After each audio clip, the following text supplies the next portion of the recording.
जय हिंद बच्चों, मैं आपका अपना प्यारा engineer Satish sir. Topper board में आपका स्वागत है। आज बहुत ही इंपॉर्टेंट टॉपिक कंटिन्यू हो रहा है, बहुपद पॉलिनोमियल। सबसे पहले कुछ बेसिक जान लेते हैं। फिर से चर मान, चर किसको कहते हैं? जिसको कहते हैं वेरिएबल। वेरिएबल का मतलब होता है जो समय के साथ बदले, जैसे ए बी सी, ये आपका एक्स वाई जेड तक जाएगा। ये स्मॉल में भी हो सकता है और कैप्स में भी हो सकता है। एक्स वाई जेड तक जाएगा, स्मॉल में हो या कैप्स में हो। दूसरा अचर, अचर को कहते हैं कांस्टेंट। कांस्टेंट का मतलब होता है जो कभी नहीं बदले, हमेशा फिक्स रहे। 1 2 3 जहां तक आप काउंट कर सकते हैं सारी संख्याएं क्या है, ये हमारा अचर है, कांस्टेंट है। अब घात आगे देखते हैं। घात क्या होता है बच्चे? जो भी पॉलिनोमियल पे पावर होता है उसी को हम घात कहते हैं, और पावर हमेशा पूर्ण संख्या होना चाहिए। जैसे एक्स स्क्वायर, इसका घात 2 हो जाएगा। एक्स पे पावर 3, इसका घात 3 हो जाएगा। एक्स स्क्वायर 2 प्लस एक्स, ये हो जाएगा घात 2। यहां से एक्स पे power 5 plus x square plus 1, इसका पावर है 5, मैक्सिमम पावर 5 है, तो घात हो जाएगा इसका 5 हो जाएगा। अब बहुपद को कितने तरह से बांट सकते हैं? पहला होता है घात के अनुसार से और दूसरा होता है पद के अनुसार से। अगर घात 1 हो तो एक घाती कहेंगे, 2 हो तो दो घाती कहेंगे या द्विघात कहेंगे, 3 हो तो त्रिघात कहेंगे, 4 हो तो चतुर्घात कहेंगे। उसके बाद पद के अनुसार से एक पदी बहुपद, दो पदी बहुपद या द्विपद कहते हैं, त्रिपद कहते हैं। जैसे अगर एक पद होगा एक पदी कहेंगे, इसमें एक पदी है एक ही पद है, एक पदी एक ही पद है, ये हो जाएगा द्विपद, ये हो जाएगा त्रिपद। अब बहुपद के शून्यक, बहुपद के शून्यक, बहुपद के बराबर शून्य मान लें, यदि कोई बहुपद दिया हुआ है 2x प्लस 5, तो इतना को शून्य मान लेना है। क्या मान लेना है? शून्य मान लेना है। अब यहां से 2x इक्वल टू -5 आगे जाएगा तो -5 हो जाएगा। x बराबर हो जाएगा -5/2, यही हो जाएगा हमारा बहुपद के शून्यक। x का जितना पावर होगा उतना ही x का मान निकलेगा, उतना ही इसका शून्यक हो जाएगा। अब दूसरा देखते हैं, एक्स स्क्वायर -4 इक्वल टू 0। अब यहाँ दिया हुआ है शुरू में एक्स स्क्वायर -4, तो इतना को क्या करना है? शून्य मान लेना है। अब एक्स स्क्वायर इक्वल टू 4 हो जाएगा, तो एक्स बराबर +-2, यानी एक्स बराबर 2 और 2, ये क्या हो जाएगा हमारा? इस बहुपद का शून्यक हो जाएगा। एक और देखते हैं बच्चों, एक्स स्क्वायर -9, ये बहुपद दिया हुआ इतना बराबर शून्य मान लेना है। अब एक्स स्क्वायर इक्वल टू 9 हो जाएगा, एक्स बराबर क्या हो जाएगा? +-3, यानी एक्स बराबर -3 और 3, यही हमारा इस बहुपद का शून्यक हो गया। बहुपद के शून्यक ज्ञात करें। नंबर 1 में दिया हुआ है x + 2, नंबर 2 में दिया हुआ है x + 5, नंबर 3 में दिया हुआ है x -9, नंबर 4 में दिया हुआ है x स्क्वायर -9, नंबर 5 में दिया हुआ है x स्क्वायर -36, और नंबर 6 में दिया हुआ है x स्क्वायर -64।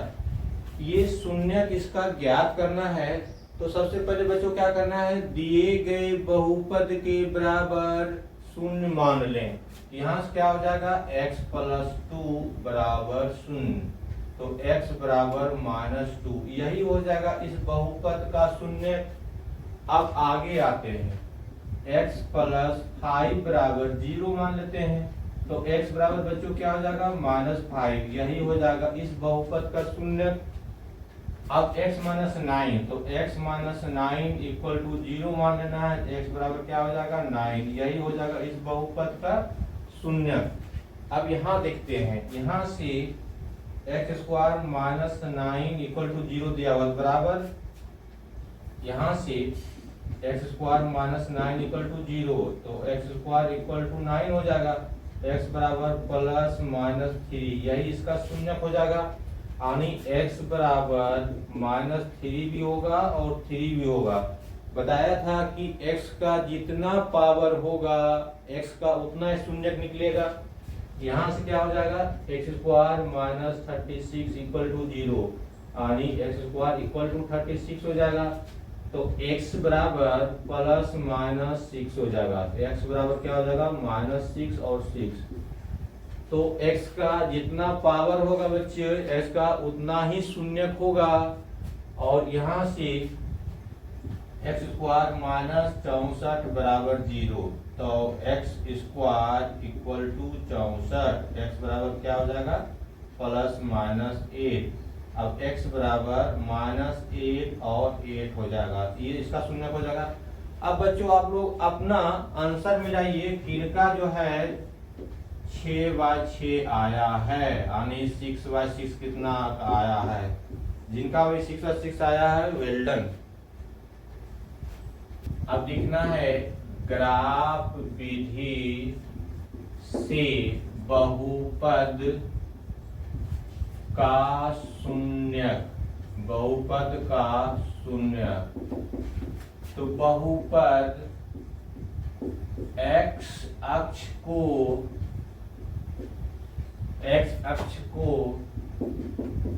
जितना बार प्रतिच्छेद यानी काटती या काटना,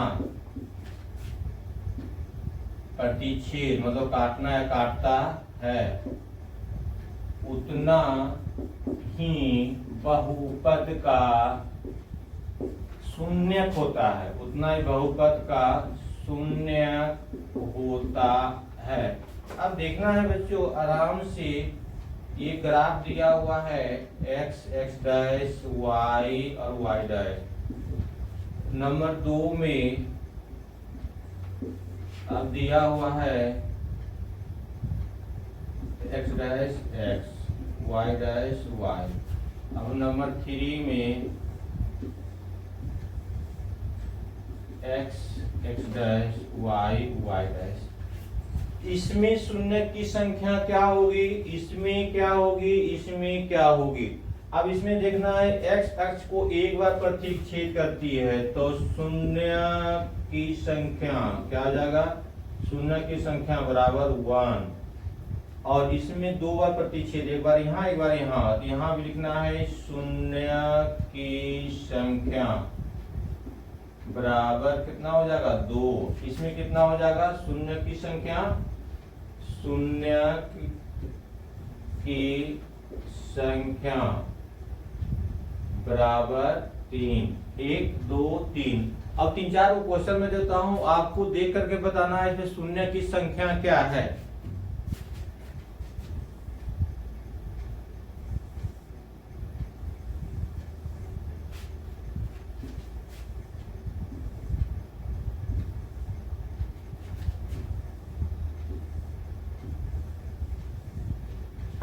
अब इसमें शून्य की संख्या क्या है, x को कितना बार प्रतिच्छेद कर रही है, काउंट कर लेना है, उतना ही होगा, तो 1 2 3 4, इसमें कितना हो जाएगा शून्य की संख्या 4, इसमें कितना हो जाएगा शून्य की संख्या, इसमें शून्य की संख्या हो जाएगा आपका 1 2, तो शून्य की संख्या 2, इसमें कितना हो जाएगा 1 2 3 4, इसमें शून्य की संख्या 4 हो जाएगा, ये आपका y डैश और ये x और ये x डैश हो जाएगा। चलिए और बताना है, 1 नंबर हो जाएगा, ये 2 नंबर हो जाएगा, 3 नंबर हो जाएगा। अब 4 में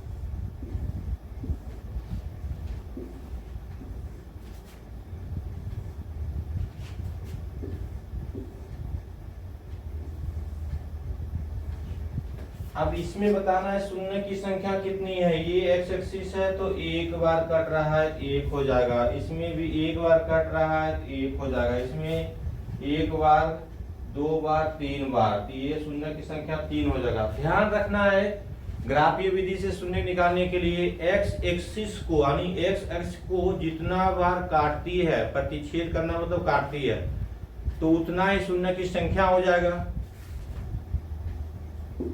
यदि बहुपद A X square plus B X plus C के रूप में हो तो यहाँ पे x का 2 शून्यक होगा, तो x का 2 शून्यक होगा, जिसे एक को अल्फा और दूसरे को बीटा मान लें। जब x का पावर 2 है तो इसका 2 शून्यक होगा, एक को अल्फा मान लें और दूसरे को बीटा मान लें। अब आगे देखना है शून्यकों का सम।